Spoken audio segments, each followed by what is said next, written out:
আসসালামু আলাইকুম।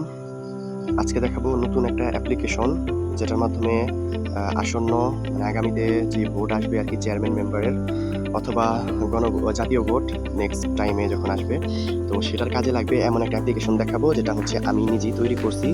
এই যে এটা প্রাইম ভোটার্স। তো এটার কাজ কি ওপেন করে দেখাই আপনাদের। তো ফার্স্টে ওপেন করলে হচ্ছে যে একদম শুরুতে এরকম ব্যানার আসবে, যেই ব্যানারগুলো আপনি অ্যাডমিন প্যানেল থেকে সেট করে রাখবেন। তো এখান থেকে সুন্দরভাবে ব্যানারগুলো চেঞ্জ করা যাবে অ্যান্ড এখানে আরও ব্যানার অ্যাড করা যাবে। ধরুন ফার্স্টে আমি হচ্ছে স্বাগতম ব্যানার দিছি, তারপরে দিছি যে ভোট একটি পবিত্র আমানত। মানে এখানে যে পূর্ববর্তী পরবর্তী শুরু করুন এগুলো আছে। তো এখান থেকে শুরু করুন বাটন ট্যাপ করলে এই যে ডাটাবেসটা যেটা আছে আর কি ভোটার লিস্টগুলা, এগুলো ডাউনলোড হবে। তো ডাউনলোড হতে হচ্ছে যে ইন্টারনেটের উপরে ডিপেন্ড করবে আপনার ইন্টারনেট কেমন। ইন্টারনেট যদি ভালো হয় ফার্স্ট এটা ডাউনলোড হয়ে যাবে, যদি ইন্টারনেট স্লো হয় তাহলে এটা ডাউনলোড হতে হালকা একটু সময়ও লাগতে পারে। আর এখানে ডাটাবেস হিসাবে যেহেতু ফায়ারবেস ব্যবহার করা হয়েছে, তাই এটা অবশ্যই ইন্টারনেটের উপর ডিপেন্ড করবে। এপিআইতে রিকোয়েস্ট করা এবং সেখান থেকে ডাটা আনা। আমি এখানে অ্যান্ড্রয়েড এসডিকে ব্যবহার করছি না ফায়ারবেসের।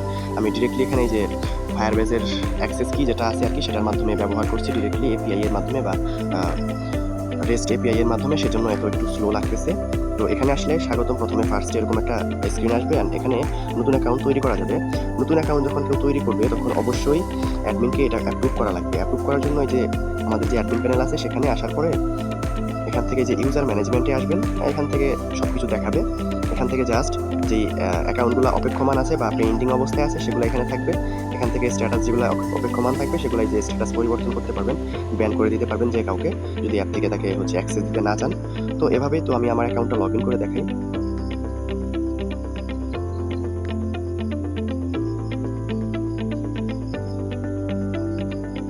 তো লগ ইন করার পর এখানে হচ্ছে যে সুন্দরভাবে অ্যাপের ডাটা যেটা আছে আর কি সমস্ত ভোটারগুলো দেখাবে।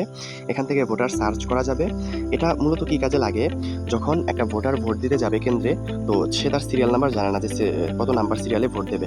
তো এটা জানার জন্য যে অনেকেই বসে আর কি খাতা কলম নিয়ে, এখনও তারা হচ্ছে অনেক আগে যুগে পড়ে আছে আর কি, 90 শতকে পড়ে আছে, তারা এখন আপডেট হচ্ছে না। আপডেট হওয়ার জন্যই আর কি এই অ্যাপ্লিকেশনটা আমি তৈরি করছি, যদিও বাংলাদেশ সরকার থেকে তৈরি করা হয়েছিল, বাট সেটা অতটাও বেটার না। তো এই ভোটের সময় দেখছিলাম যে তাদের অ্যাপ্লিকেশনের সার্ভার কতটা ভালো। এবারই দেখা গেছে মনে করেন সকালবেলা যখন ভোট দিতে মানুষ গেছে ওই টাইমে, যখন মানে ভোটটা আমরা দিব ওই টাইমে আমাদের অ্যাপের সার্ভারটা চলতেছে না। তাহলে এমন অ্যাপ তৈরি করে সরকারের কী লাভটা হলো আমি বুঝি না। তো এখান থেকে যে কোনো নাম দিয়ে সার্চ করা যাবে, যেমন ধরেন আমি একটা নাম দিয়ে সার্চ করলাম, এই যে নামটা সুন্দরভাবে এখানে ডাটা আসলো অ্যান্ড এখান থেকে এই যে সিরিয়াল নাম্বার দেখাচ্ছে 003 মানে 0003। এখান থেকে বাবার নাম, মায়ের নাম, পেশা, জন্ম তারিখ, গ্রাম এগুলো দেখা যাবে অ্যান্ড এখানে একটা স্পেশাল ছিল এনআইডি দেখা যেত, তো ওইটা আমি কেটে দিছি সিকিউরিটি ইস্যুর জন্য। যাই হোক, এরপর থেকে এখানে এই যে 3 ডটে ক্লিক করে এখান থেকে যে লিঙ্গ নির্বাচন করতে পারবেন, কোন ডাটা আপনি দেখতে চান, পুরুষ বা মহিলা যে কোনো একটা স্পেসিফিক সিলেক্ট করে মানে দেখতে পারবেন। তো পুরুষে ক্লিক করলে টোটাল পুরুষের কয়টা ডাটা আছে এটা দেখাবে অ্যান্ড মহিলা ক্লিক করলে টোটাল মহিলা কয়টা আছে এটাও দেখাবে। এখান থেকে হচ্ছে যে যখন এই যে প্রজন্ম থেকে জেনারেশন জেড বা জেনজি সিলেক্ট করে দেবেন, ওই টাইমে শুধু জেনারেশন জেড যেগুলো ওইগুলোই দেখাবে আর কি। অ্যান্ড এখানে সেটিংয়ের মধ্যে থেকে হচ্ছে যে থিম চেঞ্জ করা যায়, তারপরে ডাটা সিঙ্ক করা যায়, ডাটা এখানে ভোটার তালিকা নতুন করে ডাউনলোড হবে এবং কনফিগারেশন আপডেট করলে পুরো অ্যাপ্লিকেশনের যে কনফিগারেশনটা, ফটো, নাম, এই সমস্ত কিছু নতুন করে আপডেট হবে। তো এরপরে হচ্ছে যে এখান থেকে আপনাদেরকে দেখাই ডেভেলপারের মধ্যে হচ্ছে যে আপনি আপনার নাম, তারপরে হচ্ছে যে কোনো একটা অ্যাডিশনাল ইনফরমেশন লিখে দিতে পারবেন, যেমন আমি এখানে লিখছি অ্যান্ড এখানে একটা ফটো দিতে পারবেন অ্যান্ড এখানে অনেক কয়টা আর কি যোগাযোগের জন্য মাধ্যম দিতে পারবেন, টেলিগ্রাম, হোয়াটসঅ্যাপ বর্তমানে আমি দিয়ে রাখছি, এখানে আরও দেওয়া যাবে, ইমেল দিতে পারবেন, ফোন নাম্বার দিতে পারবেন, কোনো সমস্যা নেই। আর এখানে ফটোর উপরে ট্যাপ করলে ফটোটা জুম করে দেখা যাবে আর কি, যদি আপনি আপনার নিজের ফটো ব্যবহার করেন তাইলে এখানে এটা দিতে পারেন। এখানে টেলিগ্রামে ক্লিক করলে আমার অ্যাকাউন্টে নিয়ে যাবে, হোয়াটসঅ্যাপেও আমার এখানে অ্যাকাউন্টে নিয়ে যাবে। তো অ্যাডমিন প্যানেলটা দেখাই এখন। অ্যাডমিন প্যানেলের মধ্যে ফার্স্ট অফ অল এখানে ড্যাশবোর্ডের মধ্যে দেখাবে সাম্প্রতিক ইউজারগুলো যেগুলো বর্তমানে মানে একটু আগেই জয়েন হয়েছে সেগুলো। আর এখানে মোট ইউজার, টোটাল অ্যাক্টিভ ইউজার, অপেক্ষমান ইউজার, ব্যান ইউজার এগুলো দেখাবে। অ্যান্ড এখান থেকে এই যে ইউজার ম্যানেজ থেকে ইউজারগুলোকে ম্যানেজ করতে পারবেন, নাম, ইমেল, ঠিকানা দিয়ে সার্চও করতে পারবেন। আবার পুরুষ ভোটারের মধ্যে গেলে সমস্ত পুরুষ ভোটারগুলোকে দেখতে পারবেন, সেখান থেকে এডিট করতে পারবেন যে কোনো কিছু। এবং এখান থেকে সাথে সাথে মহিলা ভোটারগুলোও এডিট করতে পারবেন সুন্দরভাবে, মহিলা ভোটার যারা আছে এগুলোও এডিট করা যাবে, সার্চ করতে পারবেন। এরপরে সেটিংসের কনফিগারেশনগুলোতে দেখুন এখানে অ্যাপের নাম কী দিবেন। তো এটা হচ্ছে একটা জনগোষ্ঠীর জন্য আমি তৈরি করছি, মানে আমার একজন ক্লায়েন্টের জন্য আমি তৈরি করছি, সেজন্য এখানে সে যেটা দিতে বলছে সেটাই আমি দিয়ে রাখছি।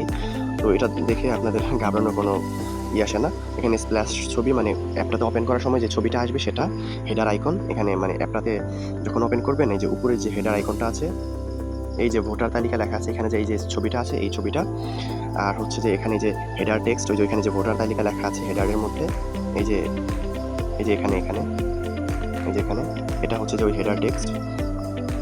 আর এরপরে হচ্ছে মেনু লোগো, এটা হচ্ছে আপনার গিয়ে এই যে মেনুতে আসার পরে এই যে লোগোটা দেখাচ্ছে, এই যে পিছনে যে ব্যাকগ্রাউন্ডটা দেখাচ্ছে আর কি, এই যে এখানে ওইটা। আর এখান থেকে হচ্ছে যে এই যে ডেভেলপারের তথ্য, এখানে আপনার নাম বসাইতে পারবেন, ডেভেলপার ফটো ইউআরএল দিতে পারবেন, ডিসক্রিপশন মার্কডাউন ফরম্যাটে কোনো কিছু লিখে দিতে পারবেন। অ্যান্ড এখানে যে কন্ট্যাক্ট লিঙ্ক, মানে আপনার কন্ট্যাক্ট লিঙ্কগুলো এখান থেকে চেঞ্জ করে দিতে পারবেন, নতুন কন্ট্যাক্ট অ্যাড করতে পারবেন, আগের কন্ট্যাক্ট ডিলিট করতে পারবেন।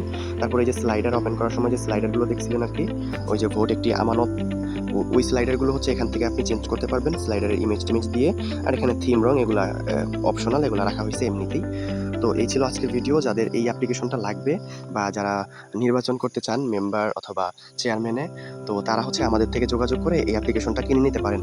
তো দেশ উন্নত হচ্ছে, দেশ আধুনিক হচ্ছে, সেই সুবাদে আমাদেরকেও আধুনিক হতে হবে, দেশকে এগিয়ে নিতে আমাদেরকেও সেই পশ্চিমা কালচারের সাথে হালকা একটু ম্যাচ রেখে, সম্পূর্ণ নয়, ইসলাম বিরোধী কোনো কার্যক্রম করা যাবে না। তো যতটুকু ম্যাচ রাখা যায় দেশকে উন্নত করার জন্য, দেশের উন্নয়ন বয়ে আনার জন্য ততটুকু আমাদের করতে হবে। এবং আমাদের সময় বাঁচানোর জন্য যা করা যায়, যখন আপনি কাগজের মধ্যে একটা জিনিস খুঁজবেন অনেক সময় লাগবে, বাট এখান থেকে জাস্ট সার্চ করলেই সবকিছু চলে আসবে, সবকিছু চলে আসবে। তো আমি মনে করি এটা বেটার হবে। যারা হচ্ছে যে ক্যান্ডিডেট থাকবেন অথবা যে কোনো বিষয় যাদের লাগবে, বা কোনো জনগোষ্ঠীর কেউ যদি থেকে থাকেন, তাইলে অবশ্যই আমাদের থেকে নিতে পারবেন। আপনার এলাকার জন্য স্পেসিফিকভাবে তৈরি করে দেওয়া হবে, সুন্দর করে তৈরি করে দেওয়া হবে, শুধুমাত্র এই বছরের জন্য। এটা আগামী বছর হয়তো বা পাবেন না। যারা নতুন করে ভোটার বা রেজিস্ট্রেশন করবে ডিসেম্বরের পর থেকে, মানে জানুয়ারি থেকে, তাদের জন্য আর কি এটা আর প্রযোজ্য হবে না। প্রযোজ্য হবে না বলতে, ওই সময় যারা নতুন করে অ্যাকাউন্টগুলো ক্রিয়েট করবেন, তাদের হচ্ছে যে ওই অ্যাকাউন্টগুলো আমাদের থেকে থাকবে না ফার্স্ট অফ অল। তো পরে যদি আমরা পাওয়া যায় তাহলে তখন আমরা অ্যানাউন্স করব, ততদিনে যদি সুস্থ থাকি, বাচ্চা থাকি তাহলে। তো আজকের ভিডিও এই পর্যন্তই ছিল। পরবর্তী কোনো ভিডিও যখন নিয়ে আসবো অবশ্যই অ্যানাউন্স করে দিব, প্লাস ভিডিওটা আপলোড করে দিব। ততক্ষণ সুস্থ থাকবেন, ভালো থাকবেন, আল্লাহ হাফেজ।